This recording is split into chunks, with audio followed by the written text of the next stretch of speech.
ఆడబిడ్డలు కూడా సోషల్ మీడియాలో కడాన అందరూ ఉన్నారు, నాకు కూడా తప్పలేదంటే ఆ బాధలు ఎలాంటి పరిపాలన సాగిందో ఒక్కసారి మీరు ఆలోచించండి. అలాంటి మాఫియా ఒకటి కాదు, అన్ని మాఫియాలే.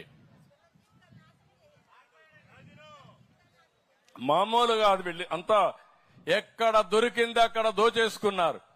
ఇసుక మాఫియా, లిక్కర్ మాఫియా, కడాన పేదవాళ్లకు దొరికే ఇచ్చే పీడీఎస్ లో కూడా ఏదైతే రైస్ ఇస్తామో అందులో కూడా రీసైక్లింగ్, రేషన్ రైస్ కూడా రీసైక్లింగ్, ఇంకా భూ కబ్జాలు ఇంకా మామూలు కాదు. మీరు మాట్లాడలేరు, మీకోసం వస్తే మమ్మల్ని కూడా చూసే పరిస్థితిలో మీరు లేరు.